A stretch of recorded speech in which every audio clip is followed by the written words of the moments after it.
اور یاجوج اور ماجوج کے بارے میں ان کے جو عقائد و نظریات ہیں، کیا واقعتاً محمد علیہ السلام نے ہی وہی سب کہا، یا پھر ان کے سب خود ساختہ من گڑت عقائد و نظریات ہیں؟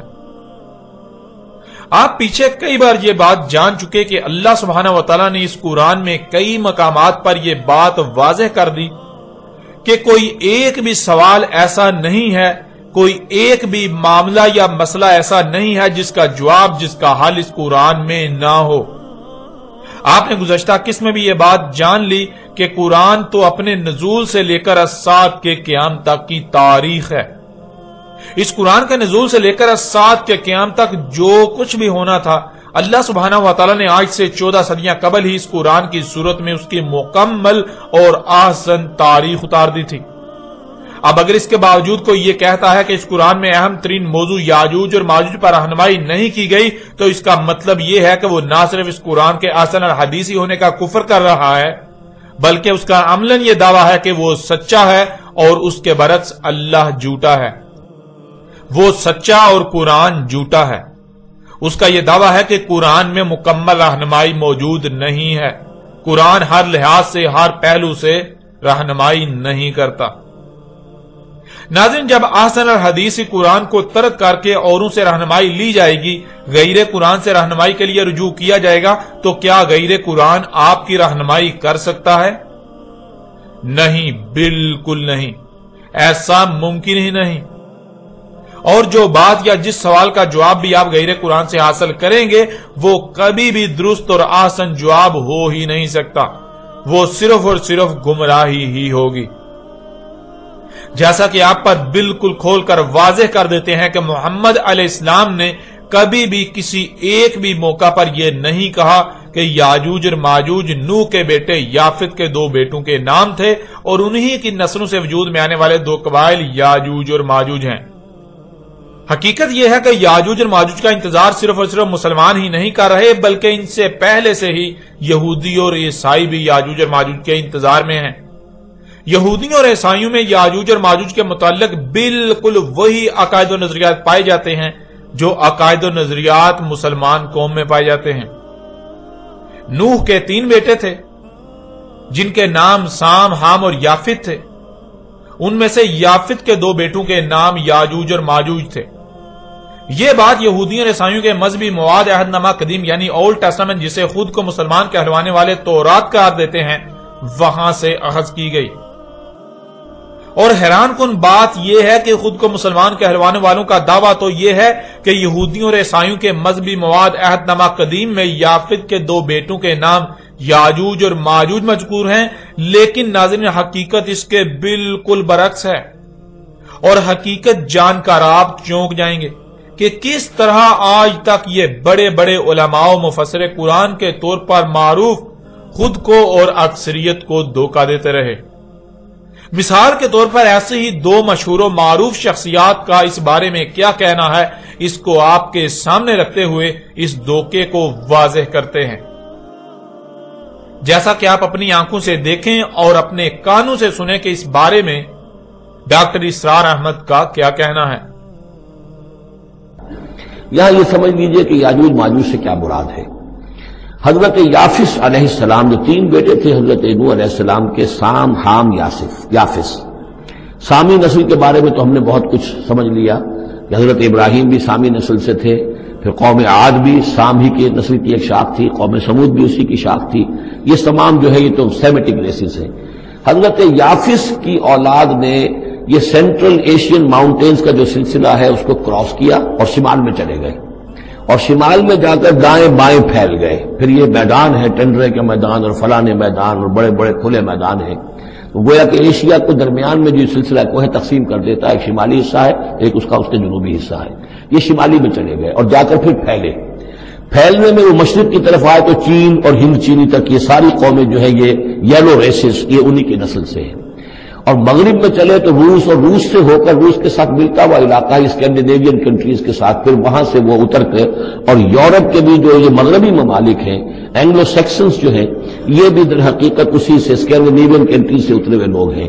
تو یوں سمجھ لیجئے کہ ویسٹرن یورپ اور ایسٹرن یورپ کا بھی خاص طور پر شمالی علاقہ اور پورا یہ روس کا علاقہ اور پورا صحرائے گوبی اور پورا چین اور وہاں تک جو ہے ہند چینی تک، یہ یافس کی نسل ہے۔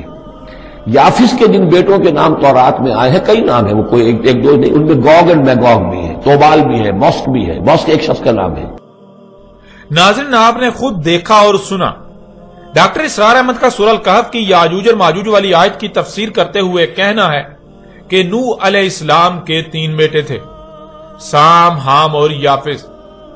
پھر آگے چل کر کہتے ہیں کہ یافت کے جن بیٹوں کے نام تورات میں آئے ہیں، کئی نام ہیں، وہ 1-2 نہیں، ان میں گاگ اینڈ میگاگ یعنی یاجوج اور ماجوج۔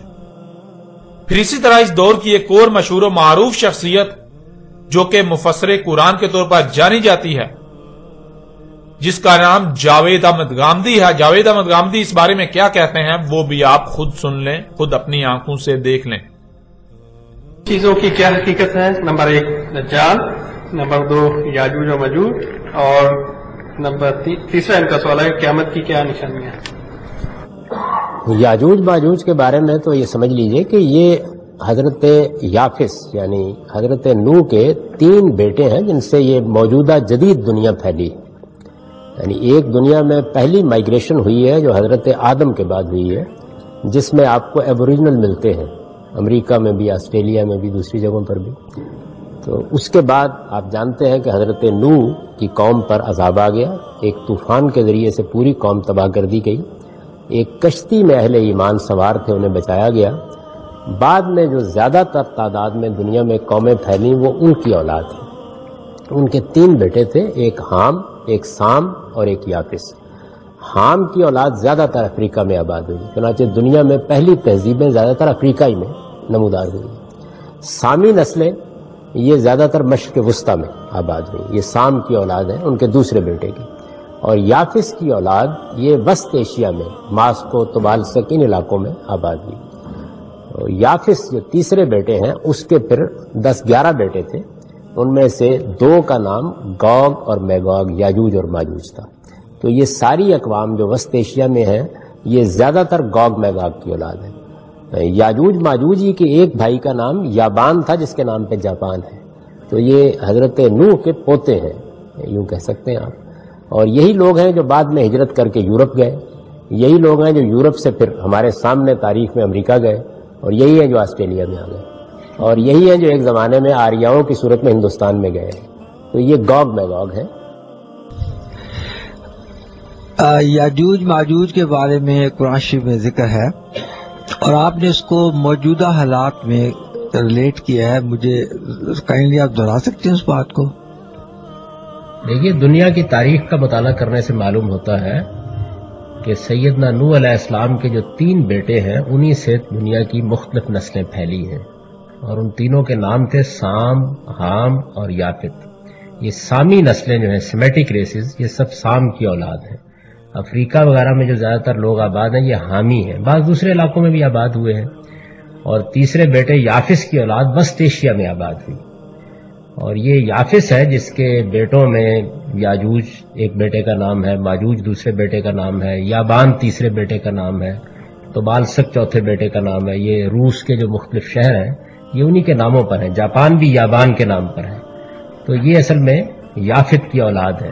یاجوج و ماجوج کی نسل وسط ایشیا میں پھیلی، پھر وسط ایشیا سے ہندوستان کی طرف آریہ آپ کو معلوم ہے کہ ہجرت کر کے آئے، پھر یہی نسلیں ہیں جو یورپ میں آباد ہوئیں، اور یہی پھر نسلیں ہیں جو پھر امریکہ میں اور آسٹریلیا میں، یہ تو معلوم تاریخ میں جا کے آباد ہوئی ہیں۔ تو یہ اصل میں یافت کی اولاد ہے ساری، یاجوج ماجوج جو ہے۔ آپ نے دیکھا اور سنا، جاوید احمد غامدی صاحب کا بھی وہی کہنا ہے کہ نوح علیہ السلام کے 3 بیٹے تھے، سام، حام اور یافس۔ پھر کہا کہ یافس کے 10-11 بیٹے تھے، جن میں سے 2 کے نام یاجوج اور ماجوج تھے۔ ناظرین، سب سے پہلے تو آپ یہ بات جان لیجئے کہ نوح علیہ السلام اور ان کے بعد کی تاریخ بالخصوص نوح اور اس کے بیٹوں اور نوح کے بیٹوں کی نسلوں کی تاریخ کا دنیا میں ایک ہی ماخذ ہے، اور وہ ہے بائبل۔ بائبل بہت سی کتابوں کا مجموعہ ہے جو مختلف انبیاء سے منسوب کی جاتی ہیں۔ بائبل 2 حصوں میں تقسیم ہے۔ پہلا حصہ جسے پرانا عہد نامہ یعنی اولڈ ٹیسٹامنٹ کہا جاتا ہے، اور دوسرا حصہ نیا عہد نامہ یعنی نیو ٹیسٹامنٹ کہلاتا ہے۔